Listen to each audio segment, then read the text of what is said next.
ਸਤਿ ਸ਼੍ਰੀ ਅਕਾਲ। YouTube channel Punjabi school ਵਿੱਚ ਤੁਹਾਡਾ ਫਿਰ ਤੋਂ ਸਵਾਗਤ ਹੈ। ਅੱਜ ਮੈਂ ਤੁਹਾਡੇ ਲਈ ਲੈ ਕੇ ਆਈ ਹਾਂ ਤੁਹਾਡੇ ਨਵੇਂ ਸਿਲੇਬਸ ਵਿੱਚੋਂ ਗੁਰਬਾਣੀ ਗੁਰੂ ਅਰਜਨ ਦੇਵ ਜੀ ਦੀ। ਤੇ ਗੁਰੂ ਅਰਜਨ ਦੇਵ ਜੀ ਦਾ ਜਿਹੜਾ ਸ਼ਬਦ ਤੁਹਾਡੇ ਸਿਲੇਬਸ ਵਿੱਚ ਹੈ ਉਹ ਹੈ ਤੂੰ ਮੇਰਾ ਪਿਤਾ ਤੂੰ ਹੈ ਮੇਰਾ ਮਾਤਾ।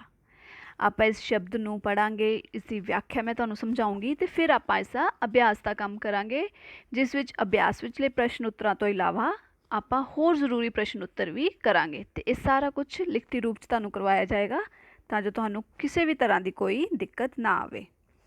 ਸਭ ਤੋਂ ਪਹਿਲਾਂ ਮੈਂ ਤੁਹਾਨੂੰ ਗੁਰੂ ਅਰਜਨ ਦੇਵ ਜੀ ਦੇ ਜੀਵਨ ਬਾਰੇ ਥੋੜ੍ਹੀ ਜਿਹੀ ਜਾਣਕਾਰੀ ਦੇ ਦਿੰਦੀ ਹਾਂ। ਗੁਰੂ ਅਰਜਨ ਦੇਵ ਜੀ ਸਿੱਖਾਂ ਦੇ 5ਵੇਂ ਗੁਰੂ ਸਨ ਤੇ ਉਹਨਾਂ ਦੇ ਪਿਤਾ ਦਾ ਨਾਮ ਸੀ ਗੁਰੂ ਰਾਮਦਾਸ ਜੀ ਤੇ ਮਾਤਾ ਸੀ ਮਾਤਾ ਭਾਨੀ ਜੀ।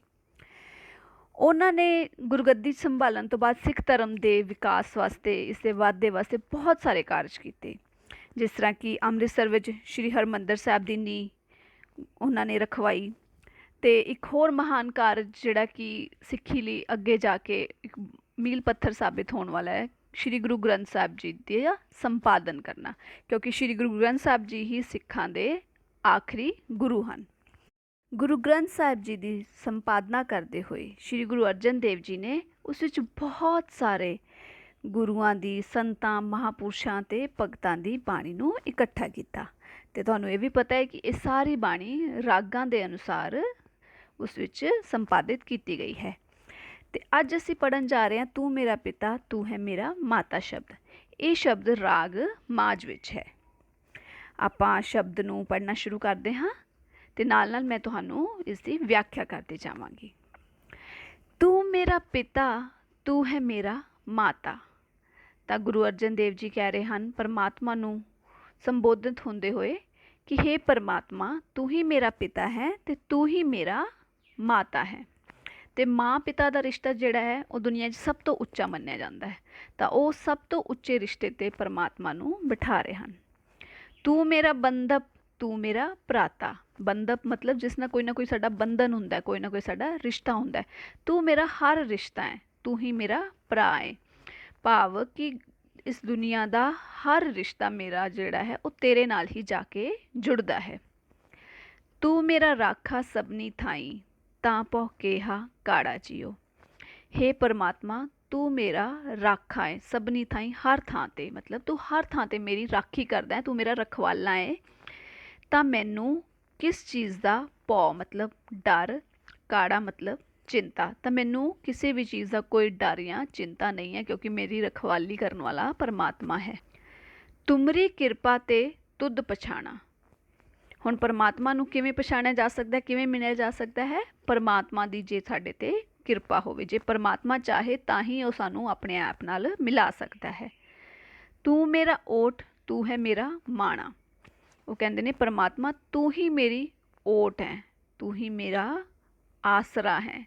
ਓਟ ਮਤਲਬ ਆਸਰਾ, ਅਤੇ ਤੂੰ ਹੀ ਮੇਰਾ ਮਾਣਾ, ਮਾਣਾ ਮਤਲਬ ਮਾਣ, ਫਖਰ, ਕਿ ਮੈਂ ਤੂੰ ਹੀ ਮੇਰਾ ਫਖਰ ਹੈ, ਮੈਨੂੰ ਤੇਰੇ 'ਤੇ ਹੀ ਮਾਣ ਹੈ ਅਤੇ ਤੂੰ ਹੀ ਮੈਨੂੰ ਆਸਰਾ ਦਿੰਦਾ ਹੈ। ਤੁਝ ਬਿਨ ਦੂਜਾ ਅਵਰ ਨਾ ਕੋਈ ਸਭ ਤੇਰਾ ਖੇਲ ਅਖਾੜਾ ਜੀਓ। ਤੇਰੇ ਬਿਨਾਂ ਇਸ ਦੁਨੀਆ 'ਤੇ ਹੋਰ ਕੋਈ ਹੈ ਹੀ ਨਹੀਂ, ਤੇਰੇ ਵਰਗਾ ਹੋਰ ਕੋਈ ਹੈ ਹੀ ਨਹੀਂ। ਇਹ ਦੁਨੀਆ ਸਭ ਤੇਰਾ ਹੀ ਰਚਾਇਆ ਹੋਇਆ ਖੇਲ ਅਖਾੜਾ ਹੈ, ਤੇਰਾ ਹੀ ਰਚਾਇਆ ਹੋਇਆ ਸਾਰਾ ਇਸ ਵਿੱਚ ਸਭ ਕੁਛ ਹੋ ਰਿਹਾ ਹੈ। ਜੀ ਜੰਤ ਸਭ ਤੁਧ ਉਪਾਏ। ਸਾਰੇ ਜੀਵ ਜੰਤ ਤੂੰ ਹੀ ਬਣਾਏ ਹਨ, ਤੂੰ ਹੀ ਉਪਾਏ ਹਨ, ਮਤਲਬ ਤੂੰ ਹੀ ਉਹਨਾਂ ਨੂੰ ਪੈਦਾ ਕੀਤਾ ਹੈ। ਜਿਤ ਜਿਤ ਪਾਣਾ ਤਿਤ ਤਿਤ ਲਾਏ। ਤੇਰਾ ਜਿੱਥੇ ਜਿਸਨੂੰ ਜਿਸ ਕੰਮ 'ਚ ਲਾਉਣ ਦਾ, ਜਿਸ ਕਰਮ ਵਿੱਚ ਲਾਉਣ ਦਾ ਤੇਰਾ ਮਨ ਕਰਦਾ, ਤੈਨੂੰ ਚੰਗਾ ਲੱਗਦਾ, ਤੂੰ ਉਹਨੂੰ ਉਸ ਕਰਮ ਵਿੱਚ ਲਗਾ ਦਿੰਦਾ। ਤਾਂ ਇੱਥੇ ਗੁਰੂ ਜੀ ਦੇ ਕਹਿਣ ਦਾ ਭਾਵ ਹੈ ਕਿ ਇਸ ਸੰਸਾਰ ਵਿੱਚ ਸਾਰੇ ਜੀਵ ਜਿਹੜੇ ਨੇ ਪਰਮਾਤਮਾ ਦੇ ਪੈਦਾ ਕੀਤੇ ਹੋਏ ਨੇ, ਅਤੇ ਉਹ ਜੀਵ ਜੋ ਵੀ ਕਰਮ ਕਰਦੇ ਨੇ ਉਹ ਵੀ ਪਰਮਾਤਮਾ ਦੀ ਮਰਜ਼ੀ ਨਾਲ ਹੀ ਕਰਦੇ ਹਨ। ਸਭ ਕੁਛ ਕੀਤਾ ਤੇਰਾ ਹੋਵੇ ਨਾ ਹੀ ਕਿਛ ਅਸਾੜਾ ਜੀਓ। ਜੋ ਕੁਛ ਵੀ ਕੀਤਾ ਹੈ, ਜੋ ਕੁਛ ਵੀ ਅਸੀਂ ਚੰਗਾ ਕਰਦੇ ਹਾਂ, ਜੋ ਵੀ ਕੁਛ ਸਾਡੇ ਹੱਥੋਂ ਕਰਮ ਹੁੰਦੇ ਹਨ, ਉਹ ਸਭ ਕੁਛ ਪਰਮਾਤਮਾ ਦੇ ਹੀ ਕੀਤਾ ਹੋਇਆ ਹੈ, ਨਾ ਹੀ ਕੁਝ ਅਸਾੜਾ ਜੀਓ। ਕੁਛ ਵੀ ਸਾਡਾ ਆਪਣਾ ਨਹੀਂ ਹੈ।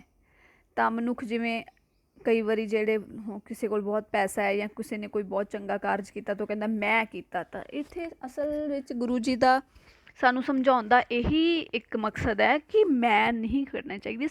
ਜੇ ਸਾਡੇ ਕੋਲ ਕੁਝ ਚੰਗਾ ਹੈ, ਕੁਝ ਮਿਲਿਆ ਸਾਨੂੰ, ਤਾਂ ਉਹ ਪਰਮਾਤਮਾ ਦਾ ਹੀ ਦਿੱਤਾ ਹੋਇਆ ਹੈ, ਉਸਨੇ ਹੀ ਸਾਡੇ ਤੋਂ ਕੰਮ ਚੰਗਾ ਕਰਵਾਇਆ ਹੈ। ਤੇ ਜੇ ਕੁਝ ਮਾੜਾ ਵੀ ਕੀਤਾ ਹੈ ਤਾਂ ਵੀ ਉਸ ਪਰਮਾਤਮਾ ਦੀ ਰਜ਼ਾ ਵਿੱਚ ਹੀ ਕੀਤਾ, ਉਸਦਾ ਵੀ ਕੁਝ ਨਾ ਕੁਝ ਕਾਰਨ ਹੋਵੇਗਾ। ਨਾਮ ਧਿਆਏ ਮਹਾ ਸੁਖ ਪਾਇਆ। ਹੁਣ ਅੱਗੇ ਗੁਰੂ ਜੀ ਕਹਿੰਦੇ ਨੇ ਕਿ ਨਾਮ ਯਾਨੀ ਕਿ ਵਾਹਿਗੁਰੂ ਦਾ ਸਿਮਰਨ ਕਰਨ ਨਾਲ, ਪਰਮਾਤਮਾ ਦਾ ਸਿਮਰਨ ਕਰਨ ਨਾਲ ਮਹਾ ਸੁਖ ਮਿਲਦਾ ਹੈ, ਬਹੁਤ ਜ਼ਿਆਦਾ ਸੁਖ ਮਿਲਦਾ ਹੈ। ਹਰ ਗੁਣ ਗਾਏ ਮੇਰਾ ਮਨ ਸਿਤ ਲਾਇਆ। ਹਰ ਮਤਲਬ ਪਰਮਾਤਮਾ, ਉਸ ਦਾ ਗੁਣ ਗਾਉਣ ਨਾਲ, ਉਸ ਨੂੰ ਯਾਦ ਕਰਨ ਨਾਲ, ਉਸ ਦਾ ਸਿਮਰਨ ਕਰਨ ਨਾਲ ਜਿਹੜਾ ਮੇਰਾ ਮਨ ਹੈ ਉਹ ਸੀਤਲ ਹੋ ਜਾਂਦਾ ਹੈ, ਮਤਲਬ ਠੰਡਾ ਹੋ ਜਾਂਦਾ, ਮਤਲਬ ਸ਼ਾਂਤੀ ਮਿਲ ਜਾਂਦੀ ਮੇਰੇ ਮਨ ਨੂੰ। ਗੁਰ ਪੂਰੇ ਵਜੀ ਵਧਾਈ, ਨਾਨਕ ਜਿੱਤਾ ਬਿਖਾੜਾ ਜੀਓ। ਹੁਣ ਗੁਰੂ ਪੂਰਾ ਮਤਲਬ ਪੂਰਾ ਗੁਰੂ, ਸੱਚਾ ਗੁਰੂ।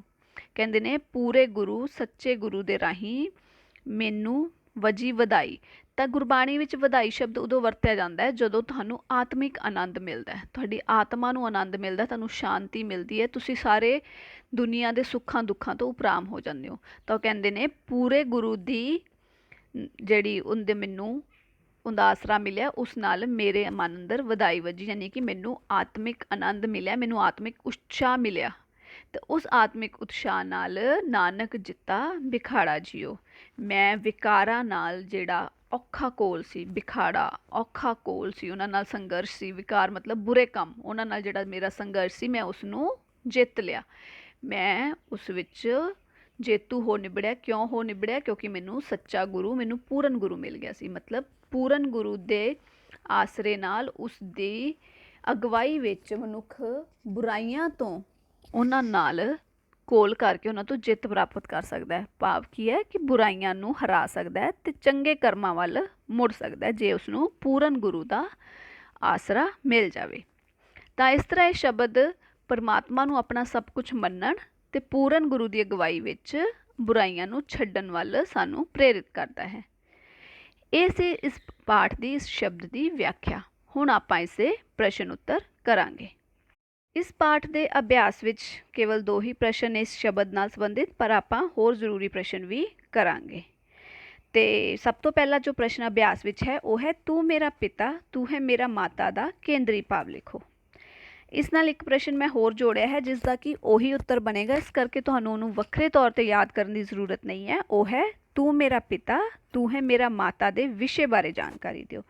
ਤੁਸੀਂ ਇਹ ਦੋਨੋਂ ਪ੍ਰਸ਼ਨ ਲਿਖ ਲੈਣੇ ਹੈ, ਦੋਨਾਂ ਦਾ ਉੱਤਰ ਇਹੀ ਹੈ, ਤਾਂ ਜੋ ਤੁਹਾਨੂੰ ਪੇਪਰ ਵਿੱਚ ਤਿਆਰੀ ਕਰਨ ਵਿੱਚ ਕੋਈ ਮੁਸ਼ਕਿਲ ਨਾ ਆਵੇ।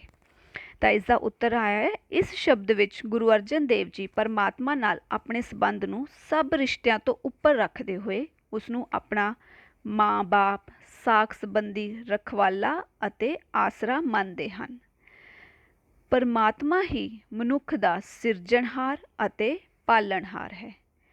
ਉਹ ਹੀ ਸਾਰੇ ਜੀਵਾਂ ਤੋਂ ਵੱਖਰੇ ਵੱਖਰੇ ਕਰਮ ਕਰਵਾਉਂਦਾ ਹੈ। ਪਰਮਾਤਮਾ ਦਾ ਨਾਮ ਸਿਮਰ ਕੇ ਮਨੁੱਖ ਨੂੰ ਮਾਨਸਿਕ ਆਨੰਦ ਮਿਲਦਾ ਹੈ ਅਤੇ ਬੁਰਾਈਆਂ ਨਾਲ ਲੜਨ ਦੀ ਸ਼ਕਤੀ ਮਿਲਦੀ ਹੈ। ਹੁਣ ਇਹ ਦੋਨਾਂ ਪ੍ਰਸ਼ਨਾਂ ਦਾ ਉੱਤਰ ਇਹੀ ਰਹਿਣਾ ਹੈ। ਵਿਸ਼ੇ ਵਿੱਚ ਤੁਸੀਂ ਇੱਕ ਅੱਧੀ ਲਾਈਨ ਜੋ ਮੈਂ ਤੁਹਾਨੂੰ ਵਿਆਖਿਆ ਸੁਣਾਈ ਹੈ ਹੋਰ ਵੀ ਐਡ ਕਰ ਸਕਦੇ ਹੋ, ਪਰ ਇੰਨਾ ਵੀ ਲਿਖ ਦੋਗੇ ਤਾਂ ਤੁਹਾਡੇ ਲਈ ਸਫੀਸ਼ੈਂਟ ਹੈ। ਅਗਲਾ ਪ੍ਰਸ਼ਨ, ਗੁਰੂ ਅਰਜਨ ਦੇਵ ਜੀ ਨੇ ਪਰਮਾਤਮਾ ਨਾਲ ਕਿਹੜੇ-ਕਿਹੜੇ ਰਿਸ਼ਤੇ ਸਥਾਪਿਤ ਕਰਕੇ ਸਤਿਕਾਰ ਪ੍ਰਗਟ ਕੀਤਾ ਹੈ? ਗੁਰੂ ਅਰਜਨ ਦੇਵ ਜੀ ਨੇ ਪਰਮਾਤਮਾ ਨਾਲ ਮਾਂ, ਪਿਓ, ਭਰਾ, ਰਿਸ਼ਤੇਦਾਰ, ਰਖਵਾਲਾ ਅਤੇ ਆਸਰਾ ਦੇਣ ਵਾਲਾ ਦੇ ਸਾਰੇ ਰਿਸ਼ਤੇ ਸਥਾਪਿਤ ਕਰਕੇ ਸਤਿਕਾਰ ਪ੍ਰਗਟ ਕਰਦੇ ਹਨ। ਉਹਨਾਂ ਅਨੁਸਾਰ ਪਰਮਾਤਮਾ ਮਨੁੱਖ ਲਈ ਸਭ ਕੁਝ ਹੈ। ਇਸ ਤੋਂ ਇਲਾਵਾ ਹੁਣ ਆਪਾਂ ਹੋਰ ਪ੍ਰਸ਼ਨ ਉੱਤਰ ਕਰਾਂਗੇ, ਜਿਸ ਵਿੱਚ ਪਹਿਲਾ ਪ੍ਰਸ਼ਨ, ਗੁਰੂ ਜੀ ਅਨੁਸਾਰ ਸੁੱਖ ਕਿਸ ਤਰ੍ਹਾਂ ਪ੍ਰਾਪਤ ਹੁੰਦਾ ਹੈ? ਗੁਰੂ ਜੀ ਅਨੁਸਾਰ ਪਰਮਾਤਮਾ ਦੇ ਨਾਮ ਸਿਮਰਨ ਨਾਲ ਸੁੱਖ ਪ੍ਰਾਪਤ ਹੁੰਦਾ ਹੈ। ਅਗਲਾ ਪ੍ਰਸ਼ਨ, ਇਹ ਸੰਸਾਰ ਕਿਸ ਤਰ੍ਹਾਂ ਚੱਲਦਾ ਹੈ ਜਾਂ ਇਹ ਸੰਸਾਰ ਕਿਸ ਨੇ ਬਣਾਇਆ ਹੈ? ਇਹ ਸੰਸਾਰ ਪਰਮਾਤਮਾ ਨੇ ਬਣਾਇਆ ਹੈ ਅਤੇ ਉਹ ਹੀ ਆਪਣੀ ਮਰਜ਼ੀ ਨਾਲ ਸਾਰੇ ਜੀਵਾਂ ਤੋਂ ਕੰਮ ਕਰਵਾਉਂਦਾ ਹੈ। ਜੀਵ ਕੁਝ ਵੀ ਆਪਣੀ ਮਰਜ਼ੀ ਨਾਲ ਨਹੀਂ ਕਰਦੇ ਹਨ। ਅਗਲਾ ਪ੍ਰਸ਼ਨ, ਪਰਮਾਤਮਾ ਦੇ ਨਾਮ ਸਿਮਰਨ ਨਾਲ ਕੀ ਪ੍ਰਾਪਤ ਹੁੰਦਾ ਹੈ? ਪਰਮਾਤਮਾ ਦੇ ਨਾਮ ਸਿਮਰਨ ਨਾਲ ਆਤਮਾ ਨੂੰ ਆਨੰਦ ਮਿਲਦਾ ਹੈ ਅਤੇ ਮਨ ਸ਼ਾਂਤ ਹੋ ਜਾਂਦਾ ਹੈ। ਅਗਲਾ ਪ੍ਰਸ਼ਨ ਅਸੀਂ ਕਰਾਂਗੇ, ਵਿਕਾਰਾਂ ਦਾ ਘੋਲ ਕਿਵੇਂ ਜਿੱਤਿਆ ਜਾਂਦਾ ਹੈ? ਉੱਤਰ ਹੈ, ਪੂਰਨ ਗੁਰੂ ਦੀ ਅਗਵਾਈ ਨਾਲ ਮਨੁੱਖ ਅੰਦਰ ਆਤਮਿਕ ਉਤਸ਼ਾਹ ਪੈਦਾ ਹੁੰਦਾ ਹੈ। ਇਸ ਉਤਸ਼ਾਹ ਨਾਲ ਮਨੁੱਖ ਵਿਕਾਰਾਂ ਨਾਲ ਘੋਲ ਜਿੱਤ ਸਕਦਾ ਹੈ। ਪੰਜਵਾਂ ਪ੍ਰਸ਼ਨ, ਤੂੰ ਮੇਰਾ ਪਿਤਾ ਤੂੰ ਹੈ ਮੇਰਾ ਮਾਤਾ ਸ਼ਬਦ ਕਿਸ ਦੀ ਰਚਨਾ ਹੈ? ਤਾਂ ਇਸ ਦਾ ਉੱਤਰ ਹੈ, ਤੁਹਾਨੂੰ ਹੁਣ ਤੱਕ ਬਿਲਕੁਲ ਪਤਾ ਹੀ ਹੈ, ਸਿੱਖਾਂ ਦੇ ਪੰਜਵੇਂ ਗੁਰੂ ਸ਼੍ਰੀ ਗੁਰੂ ਅਰਜਨ ਦੇਵ ਜੀ ਦੀ। ਅੱਗੇ, ਸਾਰੇ ਜੀਵ ਕਿਸ ਨੇ ਪੈਦਾ ਕੀਤੇ ਹਨ? ਸਾਰੇ ਜੀਵ ਪਰਮਾਤਮਾ ਨੇ ਪੈਦਾ ਕੀਤੇ ਹਨ। ਸਾਰੇ ਜੀਵਾਂ ਦੀ ਰੱਖਿਆ ਕੌਣ ਕਰਦਾ ਹੈ? ਸਾਰੇ ਜੀਵਾਂ ਦੀ ਰੱਖਿਆ ਪਰਮਾਤਮਾ ਕਰਦਾ ਹੈ। ਇਹ ਸੰਸਾਰ ਕਿਸ ਦੀ ਮਰਜ਼ੀ ਨਾਲ ਚੱਲਦਾ ਹੈ? ਇਹ ਸੰਸਾਰ ਪਰਮਾਤਮਾ ਦੀ ਮਰਜ਼ੀ ਨਾਲ ਚੱਲਦਾ ਹੈ। ਗੁਰੂ ਅਰਜਨ ਦੇਵ ਜੀ ਦਾ ਜਨਮ ਕਦੋਂ ਹੋਇਆ ਸੀ? ਗੁਰੂ ਅਰਜਨ ਦੇਵ ਜੀ ਦਾ ਜਨਮ 1563 ਈਸਵੀ ਵਿੱਚ ਹੋਇਆ ਸੀ।